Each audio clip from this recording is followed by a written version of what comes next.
was born and raised in Davao City. So, 6 years ago po, I moved to Singapore. So, without barely knowing about the country. So, hindi ko alam. I will experience a lot. So, I even lost my self-trust. I stumbled many times. Until sobrang nawala yung ano ko sa sarili ko because of the experience I have encountered. Until one faithful Sunday, God brought me to the feast. Wala akong kakilala.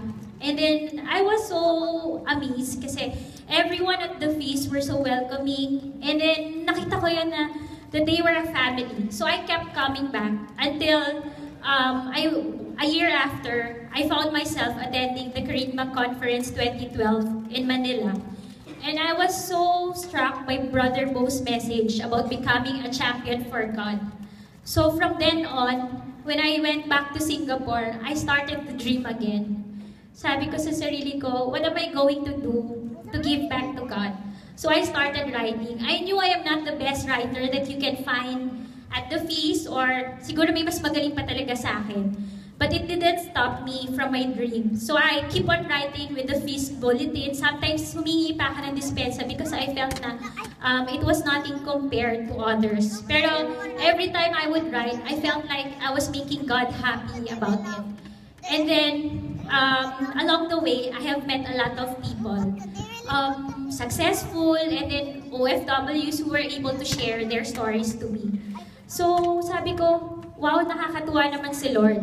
So, because of them, sabi ko, sana one day, I would also become successful, or sana yung iba pang ina-idolize ko na successful people, I would meet them, and then talk to them and be inspired.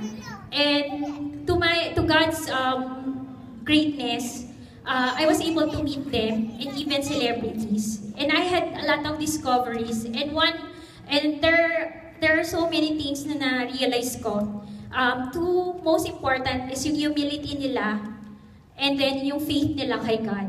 So, sabi ko, in February 2014, sabi nga, diba, be bold. So I volunteered myself to Kerygma magazine. Sabi ko, I wanted to write to honor these people. And then, I was so stunned by the reply, why don't you compile it into a book? So from that time, sabi ko, wow, I think it was God speaking to me. I didn't know how to do it, but I just said yes. So, it was more than a year in the making. Then I realized na it's indeed true that God calls the ordinary to do extraordinary things for Him.